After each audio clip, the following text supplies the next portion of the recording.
Kembali lagi bersama kami, mengupas tugas, hal yang perlu dibahas. Kali ini karena awal tahun nih. Awal tahun adalah puncak-puncaknya kaum muslim ini berangkat umroh. Biasanya peak season awal tahun atau akhir tahun. Kita akan membahas tentang, tapi kita bukan membahas tentang umrohnya. Kita akan membahas tentang sebelum keberangkatan umroh. Pertanyaannya adalah gini. Biasanya tuh orang umroh itu kan memaksakan diri. Banyak orang yang umroh ini memaksakan diri. Jadi dengan cara berhutang atau mereka masih meninggalkan hutang tapi memiliki umroh. Jadi sebenarnya yang boleh nggak sih kita umroh tapi berhutang? Ya, jadi pertama kita sangat memaklumi dan memahami ya, kita sebagian kaum muslimin yang memang kebelet sekali ke Haramain, ke Mekah dan Madinah, ya. Karena ya gimana sih, mungkin itu adalah salah satu diijabahnya doanya Nabi Ibrahim gitu ya. Apa aja doanya? Panjang dilempar, apa yang dilempar?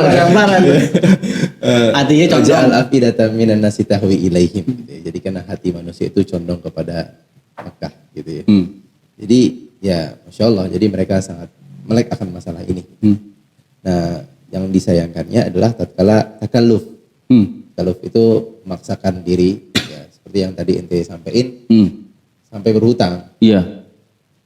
Kalau dia berhutang ya nih artian memang dia nggak mampu gitu ya. Atau bahkan sampai ambil kredit dan seterusnya. Sebagian bank sekarang mengadakan itu ya. Iya. Nah, berarti kan di sini takalluf, dia sebenarnya nggak mampu dan dia nggak ada biaya untuk menambal itu, membayar itu setelahnya. Maka hakikatnya dia nggak kena wajibnya umroh. Ya. Oke. Bagi yang berpendapat umroh itu wajib gitu ya. Iya. Jadi nggak apa-apa, nggak umroh nggak apa-apa. Kenapa? Karena Anda nggak kena kewajiban umroh gitu. Berbeda kalau memang dia meminjam karena tadi ya ini dia ada bonus yang belum cair. Yang insya Allah nanti akan cair di bulan depan, tapi dia pengen umroh sekarang nih karena tadi enak nih suasananya, momennya, musim dingin gitu ya. Maka khair insya Allah. Her, gimana menurut antum? Ya mungkin ada juga tadi yang saya sebutin ya, selain dia umroh dengan uang utang, bisa juga dia punya utang terus dia umroh. Iya. Gitu. Punya utang terus dia umroh, dan untuk hal itu nggak masalah selama dia udah itu nggak melanggar perjanjiannya. Karena dalam perjanjian, dalam utang itu berperjanjian. Misalnya gue sama lu ngutang nih, anggap gue ngutang 100 juta. Iya. Gue janji setiap bulan gue bayar 10 juta. Iya. Pas di pertengahan tahun, baru 5 bulan, baru 50 juta nih, gue berangkat umroh.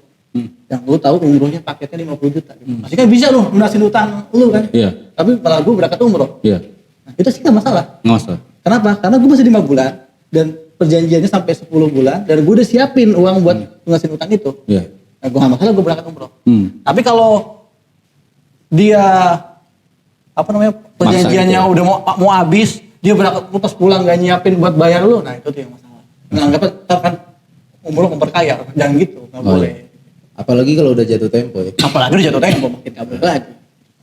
Oke, berarti boleh ya umroh dengan hutang tapi dengan syarat-syarat tadi, atau umroh meninggalkan hutang tapi dengan syarat-syarat yang sudah ditentukan tadi. Jadi sebenarnya boleh. Ada contoh kasus aneh. Gue pernah dengar gini, ada ibu-ibu yang udah ibu-ibu yang kerja dan udah lama di kantor itu, dan perusahaan memberikan dia hadiah tiket umroh untuk satu orang. Untuk satu orang. Sementara dia uangnya hanya cukup untuk dirinya sendiri. Dia tidak mampu untuk membelikan tiket untuk mahramnya. Nah, gimana tuh hukumnya kayak gitu? Minta reimburse. Waduh, kenapa ente kan udah dikasih kan dibeliin ini, kenapa mahramnya juga melunjak kan deh? Gimana? Ya, jadi pembahasan tentang umroh bagi wanita. Tadi kalau kita membahasakan umroh itu wajib ya? Iya. Kalau itu pendapatnya kayak gitu? Loh, Wajib. Wajib. Oh iya, bagi umroh yang pertama ya ini wajib gitu kan ya. Ikutin. Jadi kalau salah satu syarat bagi wanita terkena wajibnya umroh dari pendapat itu ya, kita lurusin, adalah mampu. Dan dari finansial dan juga apa? Mental. Fisik. Fisik. Dan juga ada tambahan buat wanita ini ada yang mahram. Gitu. Nah, kalau tidak ada mahram, ya Allah tumpah subhanallah. Apa lanjut? Kalau nggak ada mahram, maka dia nggak kena kewajiban umrah, gitu ya. Nggak kena kewajiban umrah. Jadi ya udah, nggak usah, gitu loh. Nah gimana? Tunggu, sabar, tabung. Kalau bisa itu ditunda. Hadiahnya bisa nggak sih? Berarti angus dong. Angus, ya? Angus dong tiketnya. Ya kalau Ana sih ya, Ana menyarankan ya udah lebih baik begitu lah dibandingkan dia melanggar. Lebih baik nggak berangkat walaupun dapat tiket umroh. Karena iya tadi karena haram hukum ya kan safar wanita tanpa mahram. Iya, gitu iya. ya. Apalagi kalau ada mahram. Iya. Kecuali kalau nggak ada mahram nih wanita nih, nggak ada benar-benar nggak ada mahram, nggak ada paman, nggak ada bapak, nggak ada anak dan seterusnya. Maka syaratnya adalah Boleh. teman yang aman. Teman yang aman. Jadi boleh berangkat. Menurut antum gimana kayak gitu? Ya menurut Ana ya, ya kalau emang udah nggak bisa nih, dicari cara nih biar apa namanya? Ya, tadi rembus nggak bisa gitu kan, dirembus nggak bisa, mungkin ditunda nggak bisa, atau dijual ke temen nggak bisa gitu kan. Ya mau nggak mau ya nggak berangkat. Soalnya memang kalau ada yang banyak ngomong kan sama grup saat gitu, kan bener sama grup aman. Tapi menurut Ana ya enggak. Soalnya di apa namanya waktu haji wada kan Rasulullah pernah tanya tuh ya sama apa sahabat yang nanya gitu ya, tentang dia nanya saya mau berjihad nih di perang ini tapi istri saya mau berangkat haji, apa yang saya lakukan? Kata Rasulullah, intolik pergi haji sama istrinya. Dia Rasulullah nggak bilang tuh itu apa namanya istri itu mau berangkat sama rombongan apa enggak, aman apa enggak gitu kan, langsung suruh.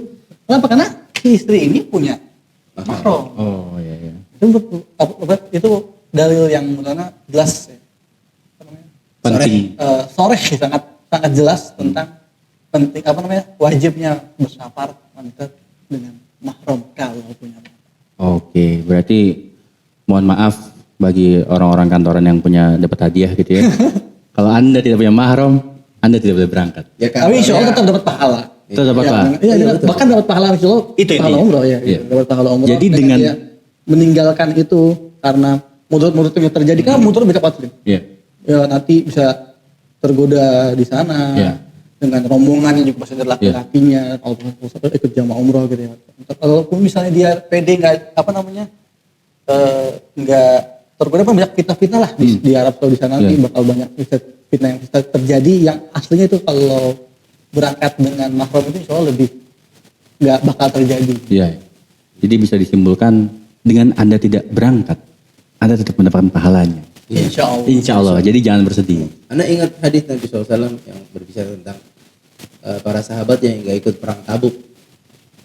Nabi SAW bilang pas perjalanan Nabil Madinah ila rijalan. Di Madinah itu banyak ada sekelompok orang-orang ya masir tumwadian wala qata'tum tariq jabalan au kamakal gitu ya. Tidaklah kamu melewati suatu lembah atau jalan illa kana ma'akum fil ajr, kecuali mereka juga dapat pahala yang sama seperti kalian. Dengan alasan apa? Habasahum udhur. Karena mereka terkena udhur sehingga gak bisa ikut perang Tabuk. Gitu. Jadi karena ada udhur, ya meskipun udah di depan mata nih, tapi ada udhur kita gak bisa ikut. Dan Allah Maha tahu tentang niat kita kan. Dan Allah Maha tahu tentang wanita ini yang dapat hadiah, terus dia pengen banget umroh, tapi ya gimana ada udhur yang gak ada mahramnya.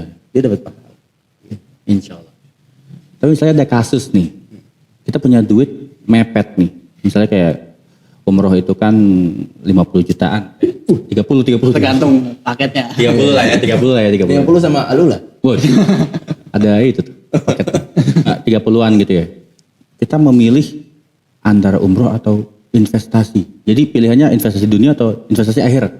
Nah, itu gimana? Pilihan yang tepat tuh lebih baik kita umroh atau kita berinvestasi di dunia ini kayak apa kayak properti atau usaha, bangun usaha. Properti di mana nih kira-kira? Atau di Jopan sekalian promosi tuh.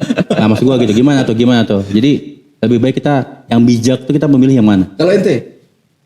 Waduh. Kalau Anda sih lihat situasi.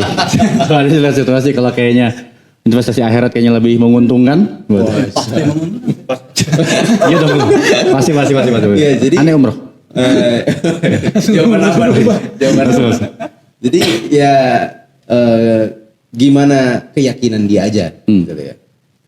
Mana sih dia yang paling yakin di mana gitu. Dan dalilnya banyak sekali yang menjelaskan bahwasanya umroh dan haji akan menghilangkan kefakiran gitu ya. Dan kalau dia benar yakin di situ, Allah pasti ganti. Dia yakin di situ. Tentu yang lebih afdal adalah umroh gitu ya. Tapi tentu dengan berbagai macam ketentuan ya, jangan sampai dia 50 itu kemudian dia meninggalkan keluarganya luntang-lantung misalnya. Jadi gembel tidak dong. Ya, Jangan dong. Ya, jadi benar-benar memperhatikan Ya. gitu. Bijak lah, itu harus bijak dia. Bijak dalam memilih. Dan kalau dia bingung ya istiqomah. Istiqoroh. Gimana menurut jawabannya? Properti dia kalau dia. Langsung aja suntik dana ke properti saya. Yang jelas kita harus tahu lah apa namanya, Allah tuh nggak la yukallifullahu nafsan illa usaha. Allah nggak bakal membebani seseorang melebihi kapasitasnya lah ya. Makanya kalau emang kita belum mampu, jangan paksain umroh. Jangan paksain umroh. Kalau tadi ya, kalau investasi kan nggak buat aneh ya. Itu kan sekunder lah. Berarti kan kalau dia investasi berarti dia udah punya penghasilan yang cukup untuk hidupnya gitu. Iya. Mungkin buat aneh kalau emang bisa umroh, ya umroh aja. Umroh aja. Apalagi lo umroh wajib. Iya. Kalau umroh sunnah mungkin ya. Iya. Oke, tapi kalau bisa umroh wajib, apalagi masih sendiri. Ya. Iya. Tapi kalau udah punya istri, mungkin nunggu uangnya sampai sama istri kali ya. Iya. Jadi kesimpulannya lebih baik kita investasi akhirat daripada investasi dunia, kurang lebih gitu ya. Kalau misalnya nih ada pilihannya itu duit kita pas-pasan juga kebetulan. Pilihannya Pas-pasan mulu. Enggak, ini kan kasus. Secara kasus. Karena pas-pasan jadi kita memilih, kita sama-sama kita dan orang tua kita belum umroh nih, belum umroh wajib. Jadi kita memilih untuk mengumrohkan orang tua kita atau kita dulu nih. Gimana? Iya. Pembahasan ini sama. Kita harus tahu syarat kena wajibnya umroh itu apa. Itu adalah ini mampu dari sisi finansial. Nah di sini yang mampu siapa nih? Kitanya, Berarti anak ya. anaknya. Maka dia yang kena wajib umroh, sedangkan orang tuanya yang tidak. Oke. Gitu. Jadi sebagai para ulama ya ada yang lagi yang memperinci lagi gitu ya.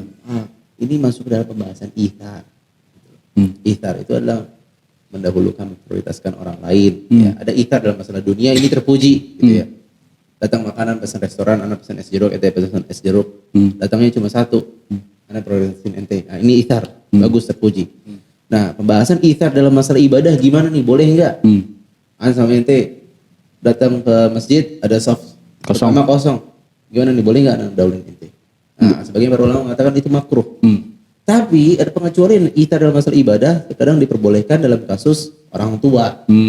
Gitu loh. Dalam kasus orang tua gak apa-apa karena orang tua umur udah panjang. Ya, udah banyak bonusnya misalnya. Udah tua. Nah, ini ente mampu nih. Kalau ente kan insya Allah bisa cari lagi. Maka ada ulukan mereka gitu. Gitu. Ya, kalau anak sih kayak lebih condong ke situ. Ke orang tua ya? Iya, lebih prioritasin orang tua dulu. Gimana menurut jawabannya? Sama. Karena buat anak ya, kita kalau bisa memprioritaskan orang tua, ya orang tua dulu. Karena insya Allahnya ya, kalau kita, tadi kan berarti dia udah berhasil nih ngumpulin duit. Sampai 1 orang bisa berangkat, atau 2 orang bisa berangkat. Ya logikanya berarti dia bisa lagi tuh ngumpulin lagi. Dengan umur dia yang wallahualam masih umurnya ya, tangan Allah. Tapi kan kalau umur dia panjang diberi sama Allah, berarti kan dia bisa lagi tuh. Anggap dia bisa ngumpulin kemarin tuh 2 tahun, berarti 2 tahun depan bisa lagi tuh. Uang lagi, kumpul lagi uangnya. Dia ngumpulinnya 20 tahun kan? Ente jangan susah dong kayak gitu. Susah ya. Tapi aslinya intas dukullah ya suka. Pasti kalau kita emang jujur sama Allah, kita ngumpulin, anak yakin ada jalan. Karena orang tuh nggak mau ngumpulin, nggak mau niatin ngumpulin duit untuk berangkat. Makanya akhirnya nggak bakal berangkat. Tapi kalau kita niatin, banyak loh jamaah umroh itu ya. Terutama kalau kita bawa yang dari daerah ya. Kebanyakan mereka itu orang-orang yang mohon maaf, yang kurang penghasilan itu sedikit gitu ya. Tapi mereka bisa berangkat umroh. Karena mereka ngumpulin gitu. Ngumpulin setiap harinya ditaruh duit. Mungkin 5.000 atau 10.000. Sampai akhirnya bisa berangkat umroh. Sayangnya orang-orang di kota malah banyak yang nggak berangkat. Kenapa? Ya karena kan nggak niatin itu untuk memperhatikan hal-hal yang lain gitu ya. Hal-hal yang duniawi yang lain. Iya mungkin kurang lebih seperti itu ya. Pembahasan kita tentang niat mau berumroh ini. Itu saja dari kita. Terima kasih sudah menonton. Apabila ada kata-kata yang salah, like dan share video ini. Jika kalian suka, jika tidak suka, at least share aja. Jika ada topik atau pembahasan menarik, atau ada pertanyaan yang masih membingungkan di benak Anda, boleh tulis di kolom komentar. Apabila ada kata-kata yang salah, itu datangnya dari kami dan kami mohon maaf. Kebenaran hanya milik Allah dan Rasulnya. Sampai jumpa di episode selanjutnya. Hadza wa sallallahu ala nabiyyina Muhammad wa ala alihi washabihi wasallam. Wassalamualaikum warahmatullahi wabarakatuh.